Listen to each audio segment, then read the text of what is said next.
Well, good evening, community groups. We are in, I think, week 5 now of this series, The Mission of God. We almost finished. It's this week and next week. For those of you that were in church on Sunday morning, we had Gustav Kroos from In Context Ministries. And really, he just sketched what God is doing in a couple of countries, Egypt, Syria, countries we've seen in the news, but just to hear what God is doing, even in the midst of persecution and tragedy, is just incredible. In fact, throughout the Middle East, the most amazing stories and testimonies coming out of what God is doing. And for me, and kind of as a launch pad into this evening's study or discussion, is really the encouragement that it is. You know, often we look at the Middle East and we see the statistics of such a fraction of the population are Christian. There's persecution. They're not free to worship, and in other parts of the world as well. And yet God is moving. And you only have to listen to some of the mission agencies and the news that comes back to be encouraged in our faith, that even in the hardest of times, even in the harshest of conditions, God is at work. God is doing great things. And for me, I sat there listening on Sunday and stirred for the nations, but also stirred for our own nation, and thinking of our missions that we're involved in. Because when we look through our city, there are dire needs, as in any South African city and town. Issues of poverty and all the complications that come with that, and the stresses of life that come with that. And how we can often look at the problem, much like maybe in the Middle East, they look at this overwhelming, Islam as a dominant religion. How will we ever, be able to live out our faith? And where is God? And the encouragement is God is there and God is moving. And so we need these stories that encourage us and stir us. And when you listen to Mark Lawler share and others in our mission, Jeannie, who was with us on Sunday, yeah, it is tough, but God is moving. Lives are being changed. And that's what should encourage us. So maybe for the outset, or at the outset tonight, tonight's probably a bit more practical. Really what I would like you to share is, we've all been on missions. Maybe if you're adults, you might have been on a mission a long time ago. And by mission, I mean any kind of activity outside the four walls of the local church. We're not talking about coming to church on Sunday or helping out in the youth ministry. We're talking about going somewhere, even if it was across town to go to help Jeannie's soup kitchen, or maybe it was a long time ago when you were at varsity, or a young person, part of your youth group, went off to do this mission. Maybe just to share at the outset, if you think back on your life, whether it be 20 years ago or last month, can you think of a mission experience that touched your life? And maybe for those who are keen to share, just to go around the room and just share a mission story, because it encourages us. It stirs our faith when we hear stories of what God has done through us and in us. And so just to share a mission story that impacted your life in some way. I remember, I'll kick it off. One of the many that come to mind for me was probably about 12, 14 years ago. We did a holiday club, much like we do at HTC, but back then we did it at Marc Center, the Obomia Butcher Center. And it was the first time I'd done a holiday club in a township context. I've done plenty of holiday clubs in the past, but this was the first time we took a team to do a holiday club in a township.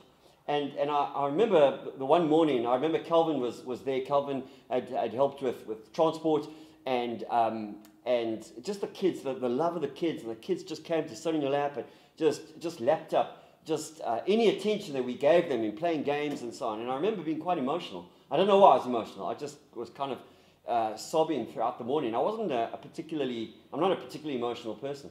And Calvin came up to me, he had a kid in his arm, and he said, "Oh, Trevor, I just feel the heart of God in this." And that's exactly it. It was like my heart was touched in a way that it hadn't been touched before, which is why you often hear me say that God, you'll experience something of God when you go that you'll never experience in church. There is something about going, and when you go, God meets you there in a particular way. And I just remember my heart being profoundly touched to go, this is what I want to commit myself to doing. This is what I want to commit Lighthouse to doing, to being an influence in our city. Because those of us who have been blessed can bless others. And we should. In fact, maybe you want to pause there. Maybe you want to pause the tape at this point. Have a discussion, share a mission experience and how it touched your life, and then we'll pick it up from there. All right, so the scripture I almost got into before we took a break was in James chapter 1 in verse 27. James is quite a practical, James was a no-nonsense kind of guy, and he says this. He says, religion that God the Father accepts is acceptable. Religion that is acceptable to God the Father as pure and faultless is this: to look after the widows and orphans in their distress and to keep oneself from being polluted by the world. Pure religion, the religion that is acceptable to God, faith that really counts, is directed towards helping those who are less fortunate, needy, poor, oppressed, marginalized. And that's where it came back to me in South Africa. Yes, we have freedom of religion. We can worship freely without the threat of persecution or martyrdom or anything like that. But we have such incredible needs. We have such incredible needs across our town where we have the resource and the heart and the ability to make a difference. We just have to be prepared to go. We just have to be prepared to make that difference. And that really stirred me and that really challenged me, which is why we're kind of talking around this, being on mission with God and what it means for us. And so to come back to this challenge of James, the religion that is acceptable to the Father is a religion that takes seriously the poor and the needy and those that society often marginalizes. On Sunday night, we looked at Matthew 25. It's also, you can maybe read it if you went here on Sunday night. Matthew 25, you have this incredible picture of the end of days.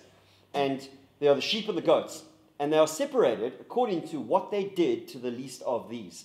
Jesus said, whatever you did to the least of these, brothers of mine, you did to me. Our act of worship, our giving of our lives in this life is spilt out and spent for Jesus. And much of that, not all of it, but much of that will be directed towards the poor and the needy and the broken and the downtrodden. Here's my quick question. What are you doing about it? And what can you do about it? So what I want to share, just maybe challenge you by way of just sharing tonight. As I said, it's going to be quite practical because we know this in our hearts. It's actually just about doing it. It's just about getting out there and putting yourself in that place. We say, I'm going to put my hand up and I'm going to go and I'm going to help out here.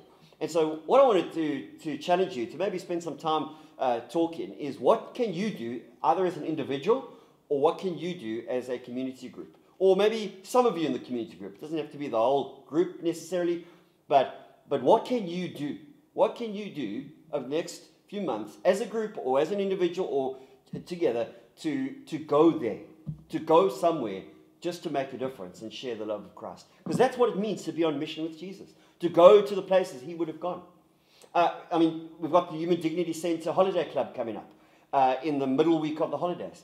We need adults to help with transport. We need food. We need donations. We go there to bless those children and their families that are served through HTC. You can volunteer for that. Take a day off work. Take a day off work. It'll change your life. Take a few days. Go there. Go there and see the need. And God will touch your heart and God's going to minister to you. He just does. Just no two ways about it. Mark Lawless Centre, the Abomi Centre, is always open. Go and see the projects that they are running there. And when you go there, God might stir your heart to say, I've got something I can give to this. I can help out. I can help out. And in Mark's Centre, they've had tutors that come and help kids in the afternoon. They've had people that have helped with the Holiday Club. There's just so many opportunities that any one of us at Lighthouse could get involved in and do and help out. You know, Justin Benjamin was sharing on Sunday of that shack fire that we all saw in the news, of a family of 4 that were burnt to death in a shack fire. And it's a familiar story in South Africa. And we hear that, especially this time of the year when it's cold and the paraffin is burning to keep people warmer. And it's tragic. And members from Lighthouse Family Church were right there along with Jeannie and the members of the community. And they were there because they've had favor, because we go back and we support and we're present and we're helping out. And Justin and his team are ministering there. They do a little memorial service. And there's a lady that comes forward. They find out that she's of a Muslim background. And she gives her life to Jesus right there. Lighthouse people, ordinary people like you and I, having regular jobs, not super saints, or just being available to go and make a difference. and having the privilege of leading a Muslim lady to Christ. And, we've got opportunities through the rest of the year ministering to some of our churches in our township. We've done that. When I announced it from the front, put your hand up. Say, listen, we'll go. We'll just go and be there. And you just have to go there and just see what God does. I'll tell you what, God is going to use you. He is going to use you in ways that you probably have never dreamed. He's going to use you powerfully just because you go. That's why Jesus said, go. Because there's a part of himself that he wants to show you out there. He's not going to show you in church. But when you go, he is going to show you, and he is going to use you. So, maybe spend the rest of the time, maybe just talking as a group, just sharing heart, just sharing, what can we do? What can we do? Maybe as an individual, you've got something else on your heart, that's fine. But what can we do to make a difference? Enjoy.